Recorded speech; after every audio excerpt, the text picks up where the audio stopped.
Okay students, இந்த last வீடியோவில் நம்ம இந்த முதலாம் உலகப் போரோட வெடிப்பு அப்புறம் அதுக்கப்புறம் ஏற்பட்ட விளைவுகள் அப்படிங்கிற அந்த லெசனை பற்றியான இன்ட்ரொடக்ஷன், அதுக்கப்புறம் what were the 3 major empires before first world war, அதுக்கப்புறம் என்னென்ன காரணத்தால் இந்த ரஷ்யன் ரெவல்யூஷன் ஏற்பட்டது, அப்புறம் இந்த கண்ட்ரிஸ் எதனால் ஸ்கிராம்பிளிங் ஃபார் காலனிஸ் அப்படிங்கிற ஒன்றை நோக்கி போனாங்க, முதலாளித்துவம் அப்படிங்கிற ஒன்றை பற்றி பார்த்தோம். ரைஸ் ஆஃப் மொனாபொலி, அதில் மொனாபொலினா என்ன, ட்ரஸ்ட்னா என்ன, கார்ட்டல்னா என்ன அப்படின்னு பார்த்தோம். And then we also learned about imperialism and its essential characteristics அப்படின்னு அதை பற்றி பார்த்தோம்.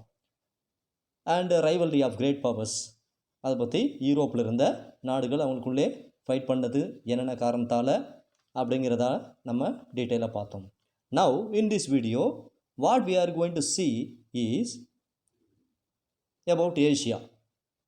So far we learned about Europe.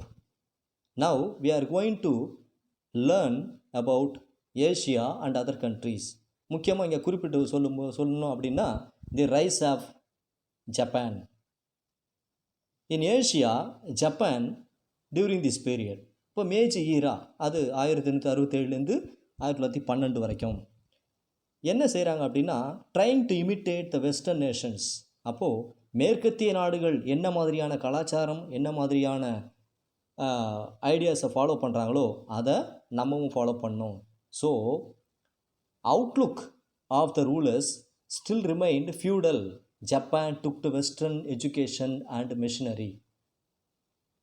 Within a modern army and navy, Japan had emerged as an advanced industrialized power.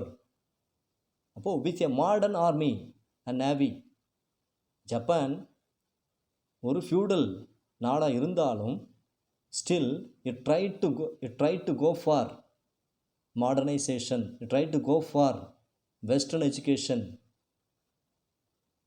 Japanese aggression, அப்போது ஜப்பானுடைய ஆக்கிரமிப்பு அது என்ன அப்படின்னு பார்க்கும்போது ஜப்பான் ஃபாலோட் தி யூரோப். அப்போது in 1894 she forced a war on China. 1894 China மீது போர் தொடுத்தது. அப்போ the crushing defeat of China by little Japan in the Sino Japanese war. அப்போ இந்த சீனோ ஜாப்பனீஸ் வார் தான் 1894லேருந்து 95 வரைக்கும் நடந்த ஒன்று. And this really surprise the entire world. உலகத்திலிருந்து எல்லா நாடுகளுமே ஜப்பானை பார்த்து ஆச்சரியப்படுது. எப்படி ஒரு சிறிய நாடு ஒரு பெரிய நாடான சைனாவை தோற்கடிக்க முடியும் அப்படின்னு எல்லாருமே ஆச்சரியப்படுறாங்க. Despite the warning of the 3 great powers, இந்த ரஷ்யா, ஜெர்மனி, ஃப்ரான்ஸ், இந்த 3 பெரிய பவர்ஃபுல்லான நாடுகள் எல்லாமே சேர்ந்து ஜப்பானுக்கு வார்னிங் கொடுக்குது. என்ன அப்படின்னா Japan annex the Liaodong peninsula with Port Arthur. So by this action, Japan proved that it was the strongest nation of the East Asia.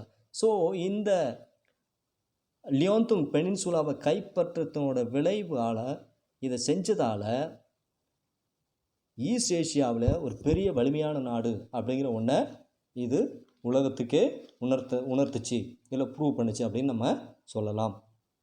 Japan, however, in view of the pressure mounted by European powers, soon gave it up.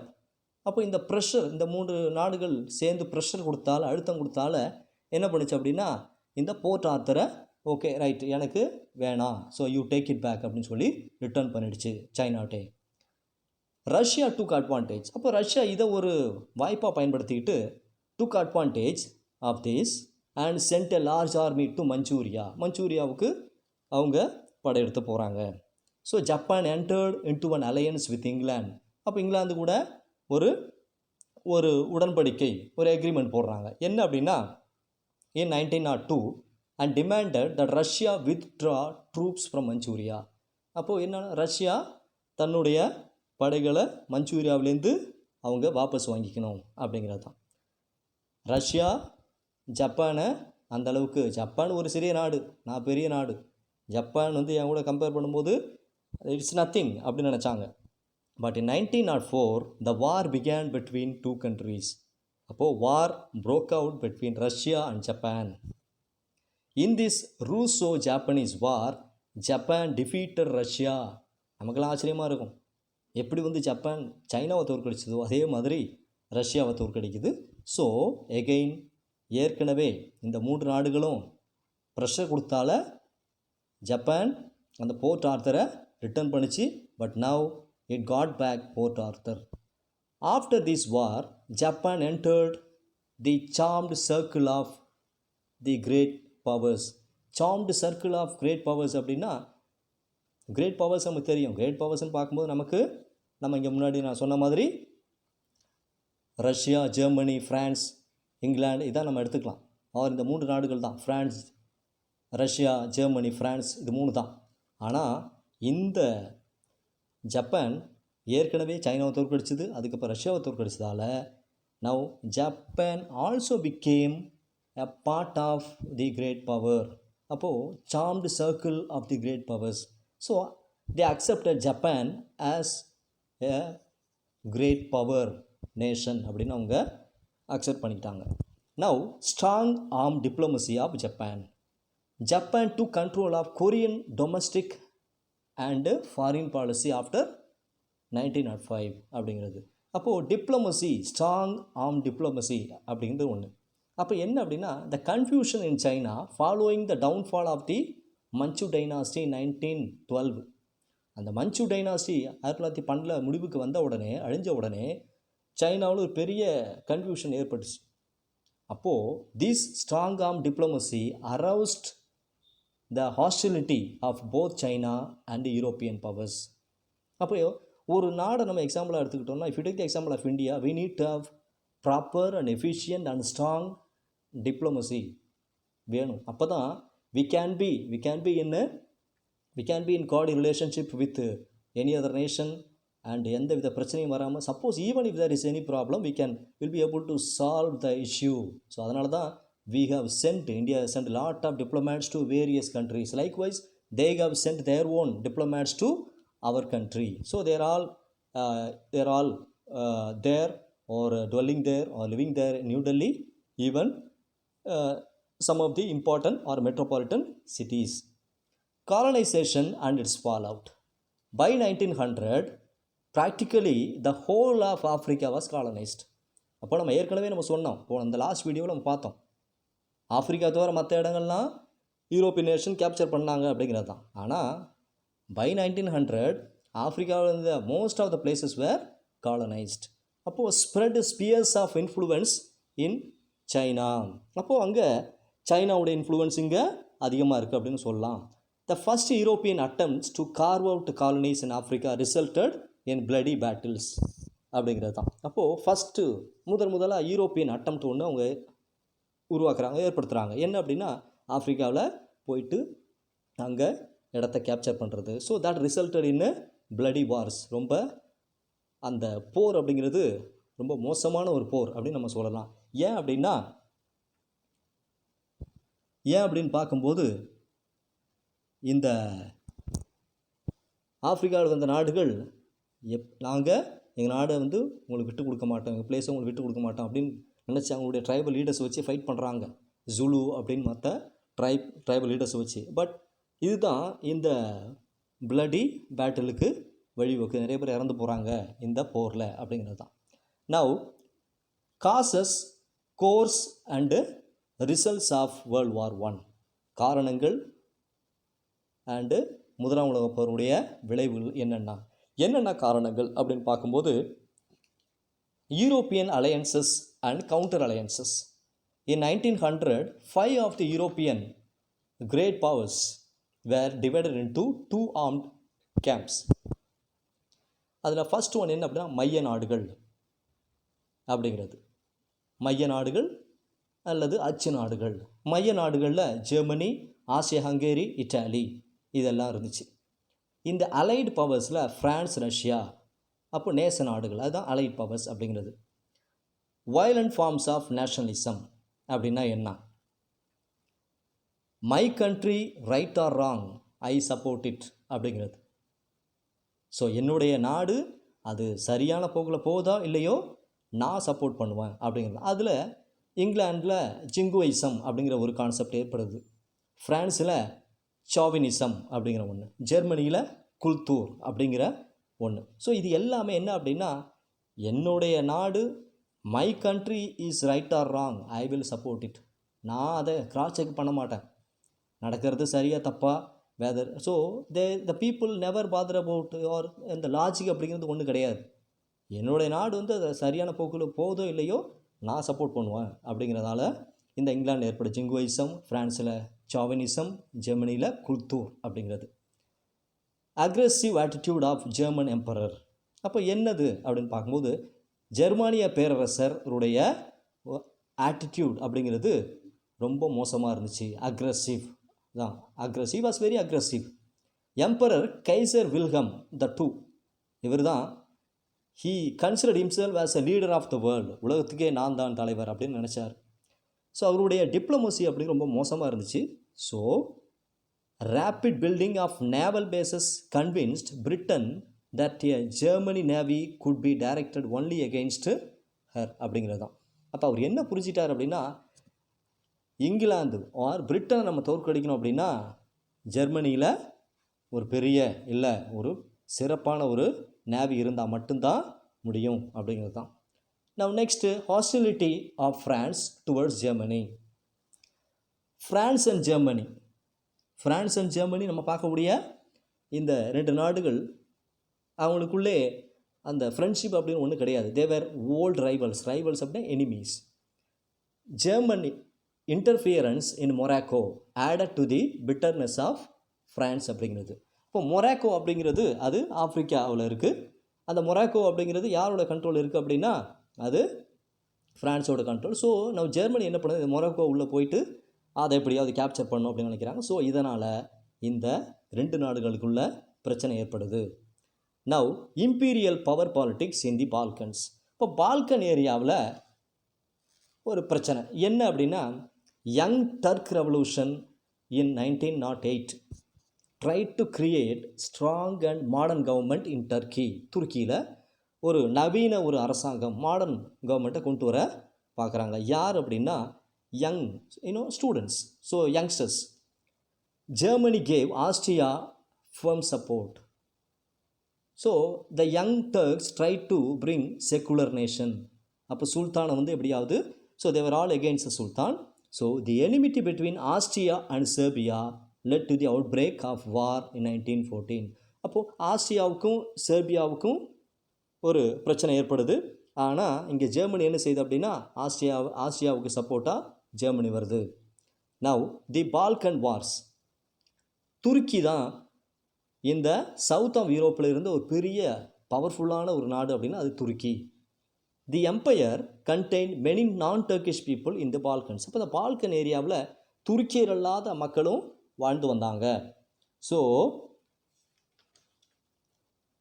The immediate cos அப்படின்னா என்ன, உடனடி காரணம், முதலாம் உலக போருக்கு மிக முக்கியமான உடனடி காரணம் என்ன அப்படின்னா, on 28th June 1914 the archduke Franz Ferdinand nephew and heir to Franz Joseph emperor of Austria Hungary was assassinated. அவரை படுகொலை பண்ணுறாங்க. அதுதான் இந்த உடனடி காரணம். முதலாம் உலக போருக்கான உடனடி காரணம் என்ன அப்படின்னா இந்த archduke Franz Ferdinand nephew and அவருடைய படுகொலை தான் அப்படிங்கிறது. Now the course of the war அப்படின்னு பார்த்தா, two warring camps, central powers and allies அப்படிங்கிறது தான். So central powers consisted of Germany, Austria, Hungary, Turkey, Bulgaria. Italy remained a neutral country. Italy வந்து தொடக்கத்தில் சென்ட்ரல் பவர்ஸ் மைய நாடுகள் இல்லை இந்த அச்சு நாடுகள் கூட சேரல, பட் அதுக்கப்புறம் சேர்ந்துச்சு. Britain, France and Italy signed a secret treaty of London in April 1915. அப்போ இவங்க ஒரு இட்டாலியாக ஜாயின் பண்ணலாம். இட்டாலி ஏற்கனவே ஒரு ரகசியமான ஒரு ஒப்பந்தத்தில் கையெழுத்து போட்டிருக்குது. யார் கூட அப்படின்னா பிரிட்டன் கூடயும் ஃப்ரான்ஸ் கூடயும். ஸோ அதனால் சென்ட்ரல் பவர்ஸ் கூட ஜாயின் பண்ணலை. அடுத்தது நேச நாடுகள் allies. Russia, France, Britain, Italy, US, Belgium, Serbia, Romania and Greece opposed the central powers. இந்த அச்சு நாடுகள் இல்லை அந்த மைய நாடுகளை எதிர்த்து போராடிய நாடுகள் தான் நம்ம நேச நாடுகள், தி அலைஸ் அப்படின்னு சொல்கிறோம். ஸோ நமக்கு தெரியும், since Britain was part of the allies, India had no other option than becoming part of the allies அப்படிங்கிறது தான். நம்முடைய சோல்ஜர்ஸாக இந்தியாவிலேருந்து அங்கே கொண்டு போகப்பட்டு என்னது ஃபைட் பண்ணுறாங்க அப்படிங்கிறது தான். அப்போ இந்த ஃபஸ்ட்டு வேர்ல்டு வார் அப்படிங்கிறது ஏதோ யூரோப்பில் நடந்த ஒரு வார் கிடையாது. ஃபஸ்ட் வேர்ல்டு வார் அது அங்கே மட்டும் நடக்கலை, ஏதோ அங்கங்கே. So it took place in Europe, it took place in Africa, it took place in Asia. So இது எதுக்கு பேர் தான் வேர்ல்டு வார் அப்படிங்கிறது. வேர்ல்டு வார் அப்படின்னா ஏதோ யூரோப்பில் மட்டும் நடந்த ஒரு போர் கிடையாது. ஆரம்பித்த அந்த வார் அப்படிங்கிற ஒன்று பிகன் ஸ்டார்டர் தேர்.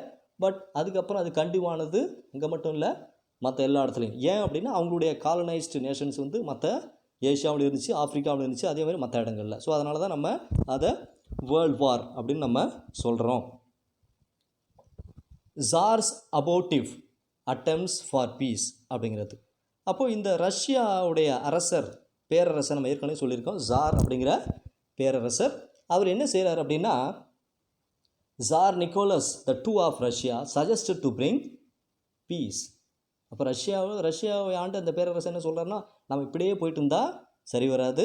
ஸோ இந்த மாதிரி நம்ம ஃபைட் பண்ணிகிட்டே இருந்தோம்னா கண்டிப்பாக there can be bloodshed, there can be loss of life or property அப்படின்னு சொல்லிட்டு அவர் அமைதி வேணும் அப்படின்னு சொல்லி சஜஸ்ட் பண்ணுறாரு.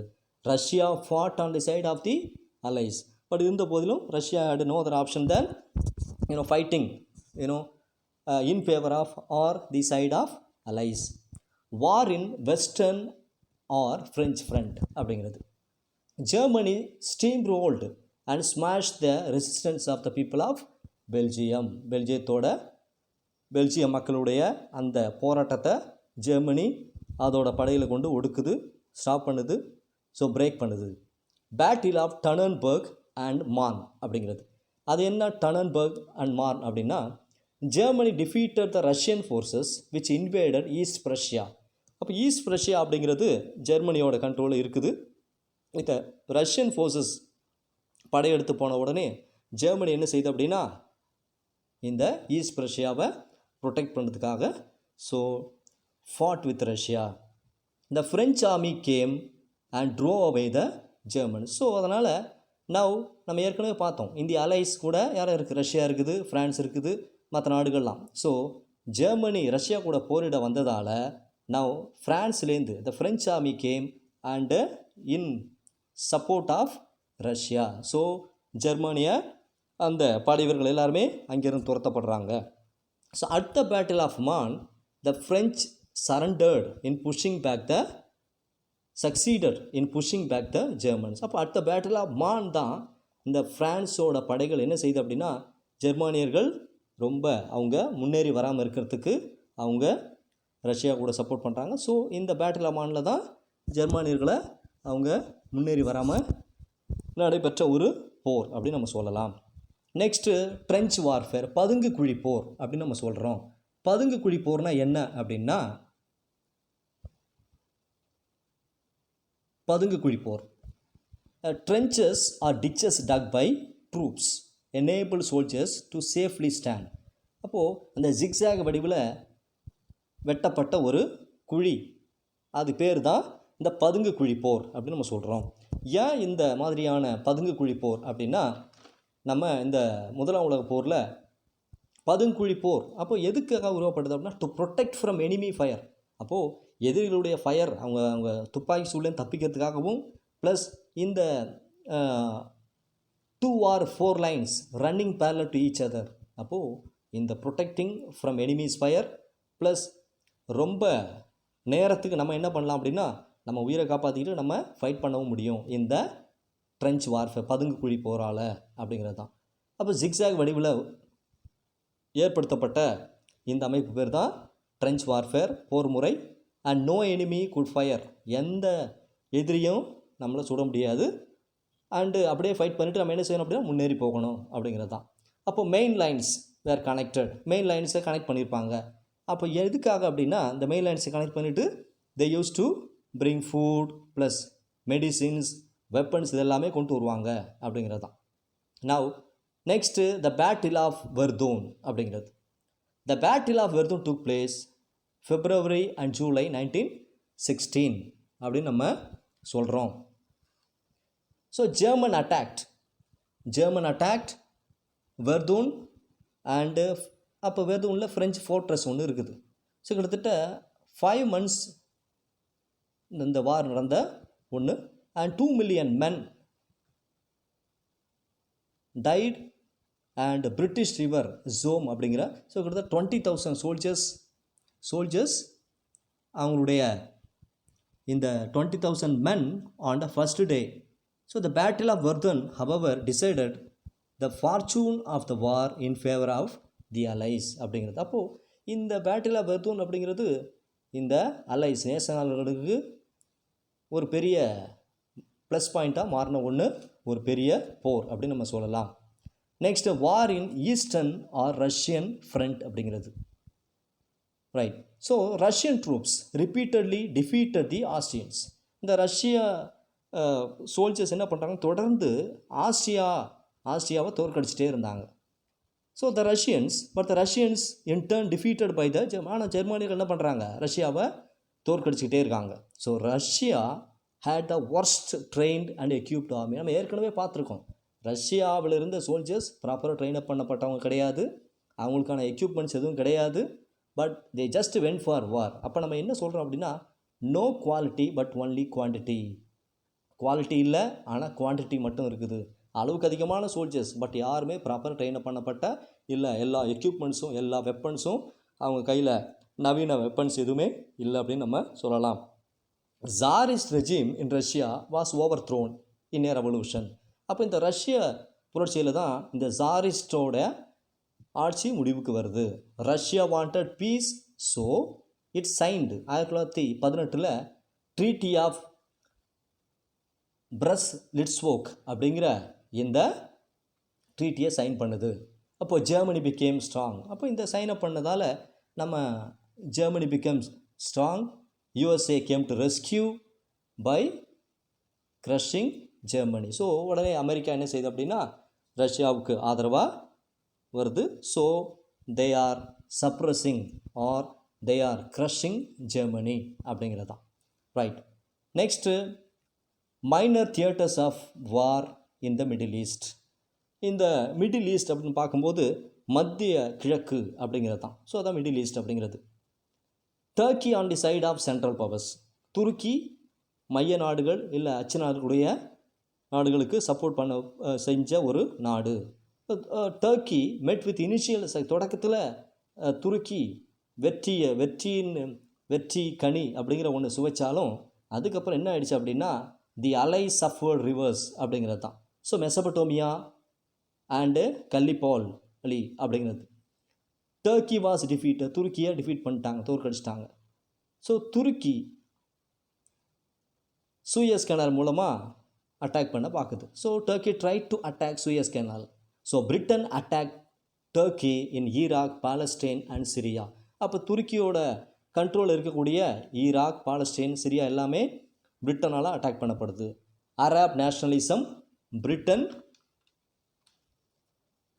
Britain attacked Turkey directly and try to capture Constantinople. அப்போ பிரிட்டன் அப்படிங்கிற நாடு, இங்கிலாந்து துருக்கியை நேரடியாக ஃபைட் பண்ணுது.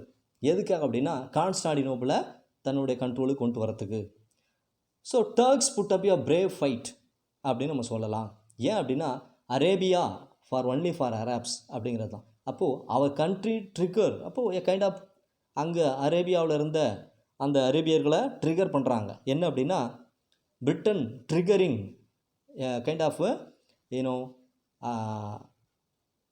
Triggering the minds of the Arabs against the sultan. அப்போ சுல்தானுக்கு எதிராக போராட வைக்கிறதுக்கு இந்த பிரிட்டன் முடிவெடுக்குது. ஸோ அதனால் இந்த Arabs or Arabia for Arabs அப்படிங்கிற ஒரு நேஷ்னலிசம் அப்படிங்கிற ஒன்று உருவாகுது. இந்த ஃபார் ஈஸ்டில் என்ன நடக்குது அப்படின்னு பார்த்தா China also join the allies. Now இதுக்கு முன்னாடி நம்ம பார்த்தோம் China Japan fought with Sino Japanese war took place. எப்போ நடந்துச்சு Sino Japanese war?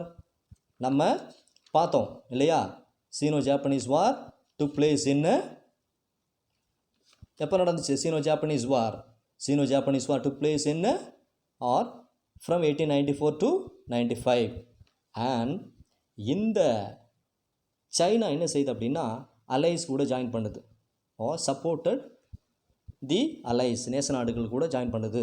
Japan was able to capture the province of Kiaochow given by the Germans to China.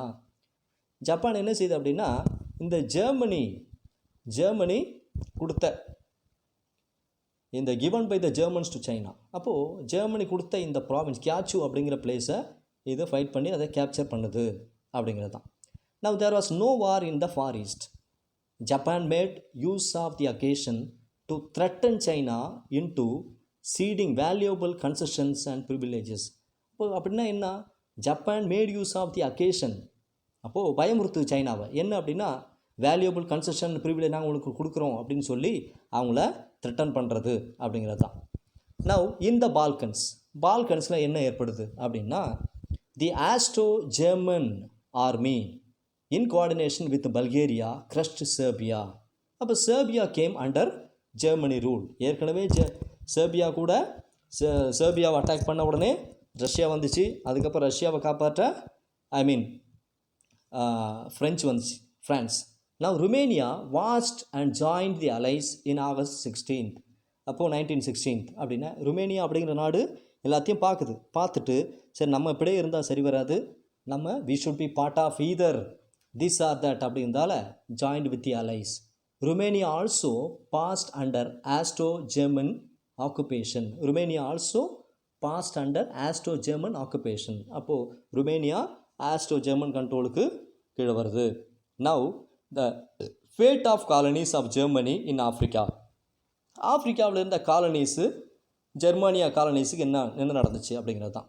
The German colonies in western and eastern Africa were also attacked by the Alice. இந்த நேச நாடுகள் என்ன செய்யுது அப்படின்னா, ஆஃப்ரிக்காவில் இருந்த இந்த colonise பண்ணப்பட்ட ஜெர்மானிய நாடுகள் எல்லாத்தையுமே இவங்க அட்டாக் பண்ணுறாங்க. So quite far from Germany.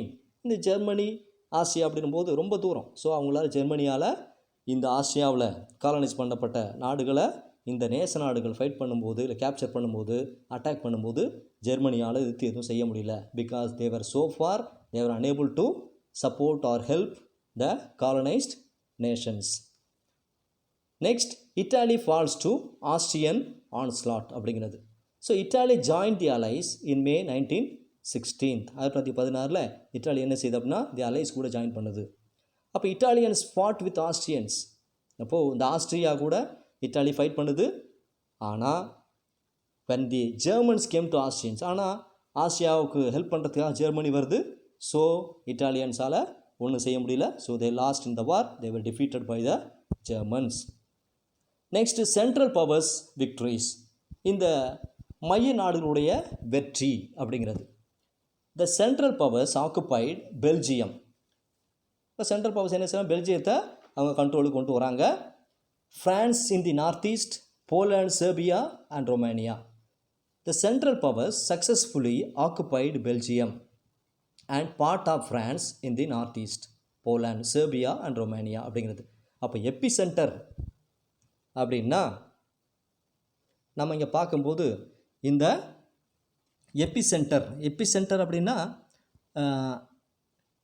இந்த சென்ட்ரல் பவர்ஸ் விக்ட்ரிஸ் அப்படின்னு அதை பொறுத்தளவில் இந்த central powers successfully occupied Belgium and part of France அப்படின்னு நம்ம பார்த்தோம். அண்டு எப்பி சென்டர் அப்படின்னா இந்த போர் நடைபெற இருந்த as the allies or the epicenter of the struggle was the western front and the seas. So as the allies control the sea routes, இந்த நேச நாடுகள் என்ன செய்யுது அப்படின்னா sea route எல்லாம் அவங்க கண்ட்ரோல் பண்ணுறாங்க. ஸோ அந்த sea route-ஆல் அவங்களுக்கு உணவு, ஃபுட் அண்ட் அதர் மெட்டீரியல்ஸ் இந்த சென்ட்ரல் பவர்ஸை நோக்கி போக முடியல. ஸோ ஜெர்மனி அண்ட் ஆஸ்ட்ரியா, அங்கே இருந்த ஜெர்மனியில் அண்ட் ஆசியாவில் இருந்த பெண்கள் மற்றும் குழந்தைகள்லாம் அவங்க பசி பட்டினியால் அவங்க எல்லாமே இறந்து போகிறாங்க. So German attacked England. அப்போது வான் வழியாக என்ன செய்யுது அப்படின்னா ஜெர்மனி இங்கிலாந்து அட்டாக் பண்ணுது. Now bombs were thrown in London and there were major. இப்போது என்ன அப்படின்னா நிறையா ஃபேக்ட்ரிஸ் மேலே பாம் வீசுது.